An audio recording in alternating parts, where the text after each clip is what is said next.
नमस्कार. मी राजेंद्र वसंतराव मराठे या चॅनलवर आपलं स्वागत करतो.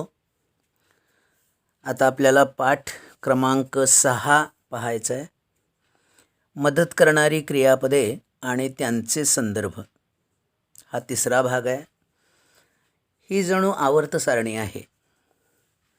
Helping verbs and their references part 3. This is like the periodic table. आता या पाठामध्ये इंग्रजीमधली जी महत्त्वाची 24 क्रियापदं आहेत त्यांचे उपयोग कसे होतात हे आपण पाहणार आहोत. इंग्रजीच्या अभ्यासाच्या दृष्टीनं हा फार फार फार महत्त्वाचा पाठ आहे. हा जर पाठ आपण आत्मसात केला तर इंग्रजीवर प्रभुत्व मिळवायला खूप सोपं होईल. या पाठामध्ये टू बीच्या 9 रूपांच्यापैकी पहिली 5 एम, इज, आर, वज, वेर ही 5 रूपं 24 पैकी 5 आहेत. याच्याशिवाय जी उरलेली टू बीची रूपं आहेत बी, टू बी, बीन आणि बीइंग ही या 24 मदत करणाऱ्या क्रियापदामध्ये नसलेली जादाची अशी रूपं आहेत. एकूण 28 होतील. 24 अधिक ही 4. त्यानंतर हॅव, हॅज, हॅड ही 3 हॅवची रूपं आहेत. आणि याच उभ्या खांबामध्ये शेवटी ऑट आणि यूज्ड ही आपण घेतलेली आहेत. अशा प्रकारे एकूण 10 मुख्य मदत करणारी क्रियापदं 24 पैकी अधिक 4 जादाची जी 24मध्ये नाहीत, खरं आपल्याला अभ्यासाला आवश्यक आहेत. अशा प्रकारे हा पहिला खांब म्हणजेच पहिला कॉलम झाला. दुसऱ्या खांबामध्ये डूची रूपं आहेत. Do, does, did. त्याच्याशिवाय जादाची 2 घेतलेली आहेत आपण, नीड आणि डेअर. अशा प्रकारे मधल्या कॉलममध्ये 5 मदत करणारी क्रियापदं आहेत. ती 24 पैकी 5 आहेत. त्यानंतर शेवटच्या खांबामध्ये कॉलममध्ये एकूण 9 मदत करणारी क्रियापदं आहेत. त्यांना मॉडल्स किंवा मॉडल ऑक्झिलियरीज किंवा ऑक्झिलरी व्हर्ब्स अशा प्रकारे हेल्पिंग व्हर्बपैकी हा 9 क्रियापदांचा प्रकार आहे. याच्यामध्ये shall, will, can, could, would, should, may, might, must अशी क्रियापदं आहेत. ही 24 पैकी 9 आहेत. आता आपल्याला प्राचीन काळापासून माहिती आहे की शॅलचा भूतकाळ शुड, विलचा भूतकाळ वुड, कॅनचा भूतकाळ कुड, मेचा भूतकाळ माईट. हे पाहायला गेलं तर अर्धसत्य आहे.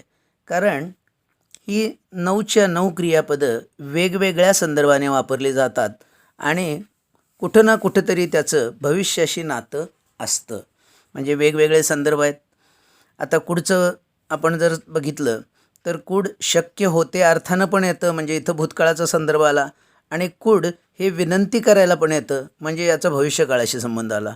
त्यामुळे यांच्याकडं एकाच भूतकाळाच्या नजरेनं आपण कुड, वुड, शुड आणि माईटला नाही पाहायचं. आपण यातून आणखीन काही संदर्भ दिसतात त्याच्याकडं पण लक्ष द्यायचं आहे. या आधीच्या पाठातून आपण 436 नॉट 11, 436 नॉट 11 हे सूत्र समजावून घेतलेलं आहे. आता ते सूत्र आपण या ठिकाणी लागू करून त्याचे वेगवेगळे संदर्भ कसे तयार होतात तर ते आपण आता पाहणार आहोत. त्यापैकी पहिले 5 येतात am, is, are, was, were यांच्याबरोबर जेव्हा 6वं रूप येतं, म्हणजे आपल्या उदाहरणामध्ये to take, am to take, is to take, are to take, was to take, were to take, हे आधी ठरलेल्या गोष्टी सांगतं. आता उदाहरण आपण वाक्यामध्ये वापरून बघायचं आहे. I am to take a pen याचा अर्थ होतो की मी एक पेन घ्यायचं आहे, आधी ठरलेलं आहे. Sejal is to take a pen, सेजलने एक पेन घ्यायचं आहे हे आधी ठरलेलं आहे. We are to take a pen, आम्ही एक पेन घ्यायचं आहे हे आधी ठरलेलं आहे. I was to take a pen, मी पेन घ्यायचं हे आधी ठरलेलं होतं. You were to take a pen, तू एक पेन घ्यायचं हे आधी ठरलेलं होतं. तर अशा प्रकारे हे एम इज आर वॉज वेअरच्या जोडीला 6वं रूप आपण पाहिलं. आता यानंतर हॅव बरोबर 6वं रूप, हॅज बरोबर 6वं रूप, हॅड बरोबर 6वं रूप आपण पाहतोय. Have to take, has to take, had to take. याचा संदर्भ असा तयार होतो की सक्ती आहे, सक्ती होती, म्हणजेच मस्टला समानार्थी ते तयार होतं आहे. आता आपण वाक्यात वापरून बघूया. I have to take a pen, मला एक पेन घेणं भाग आहे. She has to take a pen, तिला एक पेन घेणं भाग आहे. I had to take a pen, मला एक पेन घेणं भाग होतं. म्हणजे या ठिकाणी सक्ती दाखवली गेली. याच्यानंतर ऑट बरोबर 6वं रूप जेव्हा आपण वापरतो तेव्हा कर्तव्य दाखवलं जातं. आय ऑट टू टेक अ पेन, म्हणजे मला एक पेन घेणं हे माझं कर्तव्य आहे, म्हणजेच मला एक पेन घ्यायला हवं. आता याच्यानंतर आपण बघतोय यूज्ड बरोबर 6वं रूप ज्यावेळी येते त्यावेळी बंद रीतीचा संदर्भ येतो. आता हे कसं काय होतं आहे आपल्याला बघायचं आहे. I use to take a pen, मी एक पेन घेत असे. आता ही रीत बंद झालेली आहे. आता याच्यानंतर आपल्याला बघायचे आहेत ते am is are was were be to be आणि बीन इतक्या 8 मदत करणाऱ्या क्रियापदांच्या बरोबर 4थं रूप ज्यावेळी येतं त्यावेळी हा कंटिन्युअस टेन्स किंवा परफेक्ट कंटिन्युअस टेन्स पैकी काही वाक्य कशी तयार होतात ते आपण बघणार आहे. आता पहिल्यांदा कंटिन्युअस टेन्स कसे तयार होतात बघूया आपण. Am taking, is taking, are taking, was taking, were taking, be taking. आणि परफेक्ट कंटिन्युअस टेन्सच्या बाबतीत म्हणजेच चालू पूर्ण काळांच्या बाबतीत बीन टेकिंग अशा प्रकारे वाक्य तयार होतं. तर ते वाक्यात कसं वापरलं जाते ते पाहणार आहोत. पहिल्यांदा कंटिन्युअस टेन्सेस म्हणजेच प्रोग्रेसिव्ह टेन्सेस कसे होतात बघायचे आहे आपल्याला, म्हणजेच चालू काळ. I am taking a pen, मी एक पेन घेत आहे. मराठीतला घेत हा शब्द चालू काळ दाखवून देतो. Sejal is taking a pen, Sejal एक पेन घेत आहे. We are taking a pen, आम्ही एक पेन घेत आहोत. You are taking a pen, तू एक पेन घेत आहेस. You are taking a pen, तुम्ही एक पेन घेत आहात. Sejal was taking a pen, Sejal एक पेन घेत होती. You were taking a pen, तू एक पेन घेत होतास. You were taking a pen, तुम्ही एक पेन घेत होता. इथून पुढची गोष्ट आहे भविष्यकाळातली. Sejal will be taking a pen, Sejal एक पेन घेत असेल. तर या प्रकारे चालू काळ म्हणजेच कंटिन्युअस टेन्सेस झाले. आता पी सी म्हणजे परफेक्ट कंटिन्युअस टेन्सेस जे फार क्वचित लागतात, ते सर्वात शेवटी शिकलेले बरे असतात. अशा प्रकारचे ते चालू पूर्ण काळ आहेत. आता ते कसे होतात त्यापैकी काही उदाहरणं आपण बघणार आहे. I have been taking a pen, ह्याच्यामध्ये बीन बरोबर 4थं रूप भेटणार आहे आणि तत्पूर्वी बीन पूर्वी आपल्याला हॅव, हॅज, हॅड अशा प्रकारची रूपं भेटणार आहेत. आता एक बघूया आपण. I have been taking a pen, मी एक पेन घेत राहिलेलो आहे. सिन्स 4th ऑफ मे असे त्याला आपण जोड लावू शकतो. Sejal has been taking a pen since 4th of May हे एक उदाहरण आहे. त्याच्यानंतर आता याच संदर्भातलं भूतकाळातलं आपण बघतोय. I had been taking a pen, त्या काळामध्ये मागचा संदर्भ आहे. मी एक पेन घेत राहिलेलो होतो. तर अशा प्रकारे हा पी सी म्हणजे परफेक्ट कंटिन्युअस टेन्स या ठिकाणी आपण पाहिला. आता यानंतर आपल्याला am taken, is taken, are taken, was taken, were taken, be taken, to be taken, been taken, being taken अशा प्रकारे टू बीच्या 9 रूपांच्या बरोबर जे पास्ट पार्टिसिपल म्हणतात ते तिसरं रूप आपल्याला घेतल्यानंतर कर्मप्रधान प्रयोग म्हणजेच पॅसिव्ह वॉईस कशा प्रकारे होतात ते पाहायचे. तर आता पहिलं उदाहरण बघूया की I am taken to the hospital. मला त्या हॉस्पिटलकडं नेलं जातं. Sejal is taken to the school. सेजलला त्या शाळेकडं नेलं जातं. We are taken to the ground. त्या मैदानाकडं आम्हाला नेलं जातं. I was taken to the bus stand. त्या बसस्थानकाकडं मला नेलं गेलं. You were taken to the home. You were taken to the house. त्या घराकडं तुला नेलं गेलं. तर अशा प्रकारे ह्यातल्या सुरुवातीला जे दिसले मी, तू, आम्ही वगैरे, हे करणारे नव्हते, हे क्रिया करणारे नव्हते, तर यांच्यावर क्रिया होत होती. म्हणजेच याला कर्मप्रधान प्रयोग म्हणायचं. जे सुरुवातीला होते ते करून घेणारे होते आणि करणारे कुणीतरी दुसरेच होते, ते आपण यात दाखवले नव्हते. ते जर करणारे दाखवायचे असते तर आपल्याला by someone, bye them, by his friends किंवा बाय माय फ्रेंड्स असं काहीतरी त्याच्यानंतर, किंवा बाय यू, बाय मी, अशा प्रकारे तिथं कोणीतरी करणारे दुसरे ते बायच्या जोडीला दाखवावे लागले असते. याला म्हणतात की पॅसिव्ह व्हॉईसच्या रचना म्हणजेच कर्मप्रधान प्रयोग. तर अशा प्रकारे हे तिसरं रूप जेव्हा बीच्या रूपांच्या बरोबर आलं तेव्हा आपण पॅसिव्ह व्हॉईसच्या रचना पाहिल्या.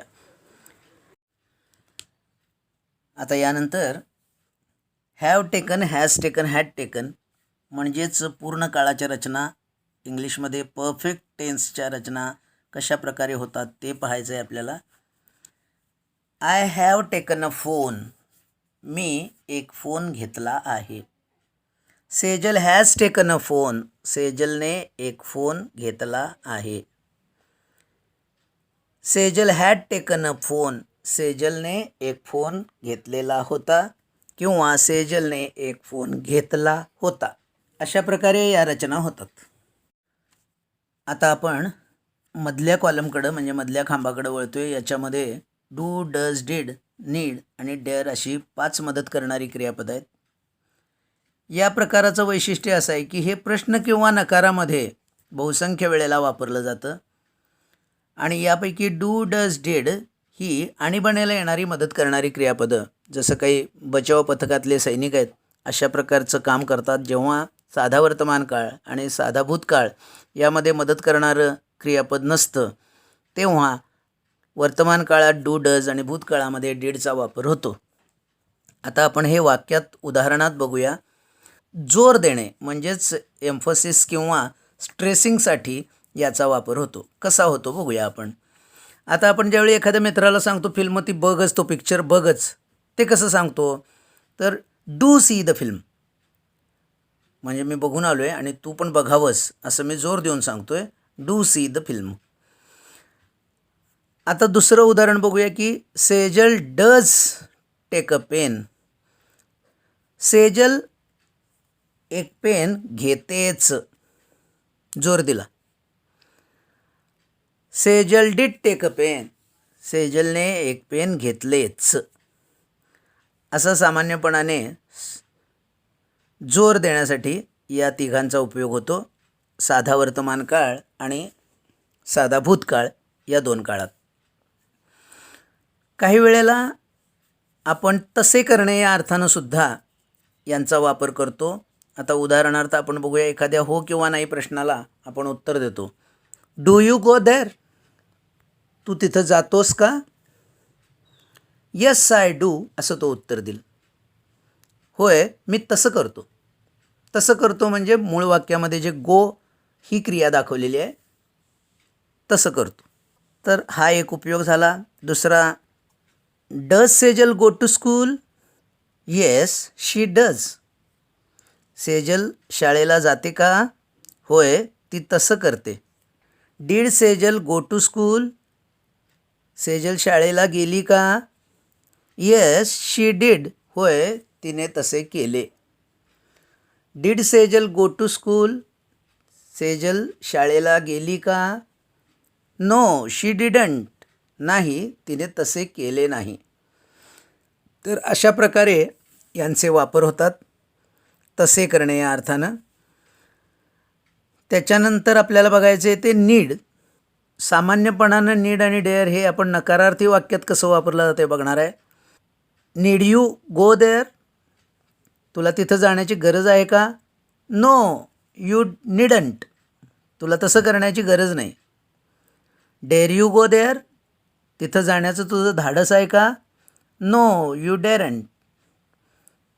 नाही, तसं करण्याचं तुझं धाडस नाही. आता या पाची मदत करणाऱ्या क्रियापदांचं असं वैशिष्ट्य आपण पाहिलं की ते प्रश्न आणि नकार बनवण्यासाठी मोठ्या प्रमाणात वापरले जातात. आता याचा नंतरचा जो कॉलम आहे, या कॉलममध्ये shall, will, can, could, would, should, may, might, must अशा प्रकारची 9 मदत करणारी क्रियापदं आलेली आहेत. आपण एक उदाहरण म्हणून समजून घेऊया की यामध्ये शॅल हा खूप प्रसिद्ध आणि जुना आणि खूप वय झालेला असा ज्योतिषी बाबा आहे, जो भविष्य सांगण्यासाठी मदत करणारं क्रियापद म्हणून इंग्रजी भाषेत आवश्यक आहे. पण याचा वापर अत्यल्प आहे आता. पण त्याच्या जोडीला जो विल आहे, त्या विलचा वापर अतिशय जास्त प्रमाणात भविष्य दाखवण्यासाठी म्हणजेच फ्युचर टेन्स बनवण्यासाठी होतो. आता तसं पाहिलं तर हे दोन अगदी क्लिअर म्हणजेच स्पष्टपणे भविष्य दाखवतात. तसंच त्यांच्या जोडीला इथं बाकीचे जे 7 जण आहेत ते जणू काही या 2 गुरुजींच्याकडं ते भविष्य शिकायला आले त्या आश्रमामध्ये. हा एक 7 विद्यार्थी असलेला आणि 2 गुरुजी असलेला अशा प्रकारचा हा एक आश्रम आहे. आपण कल्पना करूया समजून घेण्यासाठी की आपल्याला इथं भूतकाळावर एकाग्र व्हायचं नाही आहे, म्हणूनच ही गोष्ट मी मुद्दाम सांगतो आहे की इथं भविष्य कसं सांगायचं हे शिकायला आलेले 7 विद्यार्थी आहेत या आश्रमामध्ये. तर आता ते कशा प्रकारच्या वेगवेगळ्या संदर्भानं वापरले जातात ते आपल्याला पाहायचं आहे. इथून पुढच्या गोष्टी सांगण्यासाठी जास्त प्रमाणात येतात. क्वचित प्रसंगी झालेली एखादी गोष्ट सांगायला येतात. कसं ते आपण पाहणार आहोत. एक एक आपण मदत करणारे क्रियापद वापरून बघणार आहे वाक्यामध्ये. I shall take a pen. मी एक पेन घेईन हा साधा भविष्यकाळ झाला. हे वाक्य मी असं सुद्धा करतो, I will take a pen. आता याचे 2 संदर्भ असू शकतात. मी एक पेन घेईन किंवा एक पेन घेण्याची माझी इच्छा आहे. आता कॅन हे मदत करणारं क्रियापद आपण पाहतोय, ज्याच्यामध्ये शक्य आहे, सामर्थ्य आहे म्हणजेच एबिलिटी हे दाखवलं जातं. I can take a pen. एक पेन घेण्याचं माझं सामर्थ्य आहे. एक पेन घेणं मला शक्य आहे. मी एक पेन घेऊ शकतो असा अर्थ याचा होतो. I could take a pen याचा अर्थ होतो मला एक पेन घेणं शक्य होतं. आता हेच कुड क्रियापद आपण विनंती करण्यासाठी वापरू शकतो, म्हणजेच त्याचा संदर्भ इथून पुढं आहे. कारण विनंती काय भूतकाळातली नसते, ही आहे इथून पुढची. आणि त्याची बरेचदा फ्रेज तयार होती कुड यू. तू एक पेन देशील का? Could you give me a pen. Could you give me a pen please. अशीच एक पोलाईट रिक्वेस्ट म्हणजे सभ्य विनंती इंग्रजीत ज्याला म्हणतात, तर ती वुडनं पण बनती. Would you give me a pen किंवा would you give me a pen please अशा प्रकारे. आता याच्यानंतर वुड हे क्रियापद जे आहे ते पसंती दाखवायला सुद्धा वापरतात. म्हणजे उदाहरणार्थ की तुमच्याकडं पाहुणे आलेत, तुम्ही विचारता what will you have, T or coffee. तर त्या ठिकाणी तो पाहुणा उत्तर देईल आय वुड हॅव कॉफी. किंवा त्याच्यापेक्षा अधिक पसंती तो अशी दाखवेल I would like to have coffee. तर हे वुड पसंती दाखवणाऱ्या वाक्यामध्ये आलं. त्याच्यानंतर चालू रीत, जी गोष्ट नियमितपणानं दरवर्षी होते. एक उदाहरणासाठी आपण बघूया. आपण गणेश चतुर्थी साजरी करतो, दरवर्षी करतो म्हणजे करतो. तर हे आपण वाक्य असं बनवू शकतो, we would celebrate the festival of lord Ganesh. आता याच्यानंतर बघायचं आहे आपल्याला शुड. शुडचा संदर्भ अधिक बरे, करावे, करू नये अशा प्रकारचा जो विध्यर्थ असतो मराठी भाषेत किंवा भारतीय भाषेत, तर तो विध्यर्थ असा वेगळा इंग्रजीत वाक्यरचना म्हणजेच वाक्याचा प्रकार ठरत नाही. तो यातील एखाद दुसऱ्या मदत करणाऱ्या क्रियापदानं आपल्याला दाखवावा लागतो. I should take a pen, मी एक पेन घ्यावं, म्हणजे असं केलं असता अधिक बरं होईल हा एक संदर्भ त्याचा तयार होतो. It will be better if I do, तर हा शूडचा एक उपयोग झाला. त्याच्यानंतर शूड हा बरेचदा नियमाची सक्ती दाखवणारा असतो, नियम दाखवणारा असतो. रूल किंवा कंपल्शन असं ज्याला इंग्लिशमध्ये म्हणता येईल अशा प्रकारचं हे शूड क्रियापद आहे. The students should wear school uniforms. आता याच्यानंतर आहे ते मे, हे परवानगी दाखवायला कसं येतं आता पहिल्यांदा आपण बघणार आहे. आपण पूर्वीपासून मे आय कम इन सर, तर गुरुजींना आपण विचारतो सर मी आत येऊ का.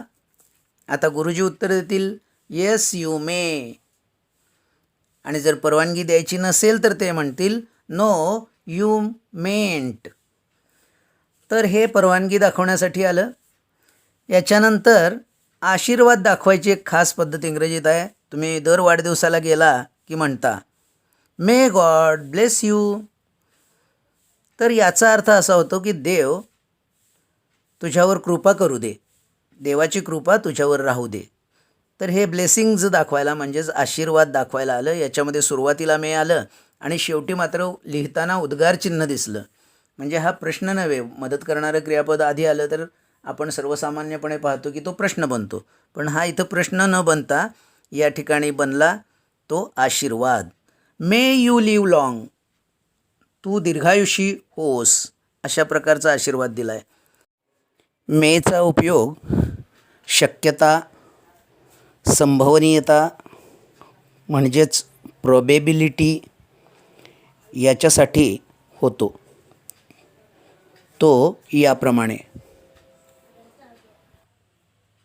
आता आकाशात ढग भरलेले असतील, काळे काळे ढग दाटून आलेत, सगळं आकाश भरले, आपण म्हणू शकतो इट मे रेन, म्हणजेच आता पाऊस पडण्याचा संभव आहे. आता हेच जर आपण माईट वापरून म्हटलं तर वीक प्रॉबेबिलिटी म्हणजे कमी शक्यता बनू शकते, कदाचित पाऊस पडेल. जर आपण कल्पना करूया आकाशात एकाच बाजूला कुठंतरी ढग आहेत आणि आपण त्याविषयी बोलतो आहे इट माईट रेन टुडे, तर अशा प्रकारची ती रचना होईल. पाऊस पडण्याची आज जरा कदाचित पडेल, कदाचित नाही पडेल अशी शक्यता आहे. आता ह्याच्यानंतरचं आहे ते मस्ट. मस्ट ही एकदम कडक सक्ती आहे, ते कंपल्शन आहे. I must take a pen, मला एक पेन घेतलं पाहिजे, मला एक पेन घेण्याची सक्ती आहे. तर अशा प्रकारे आपण ही मदत करणारी क्रियापदे आणि त्यांचे संदर्भ पाहिले. इंग्रजी भाषा शिकणाऱ्यांच्यासाठी आणि इंग्रजी भाषेवर ज्यांना प्रभुत्व मिळवायचे त्यांच्यासाठी ही 24 मदत करणारी क्रियापदं शिकणं हे फार फार फार अत्यावश्यक आहे. आपण हा व्हिडिओ पाहिलात, समजावून घेतलात याबद्दल धन्यवाद.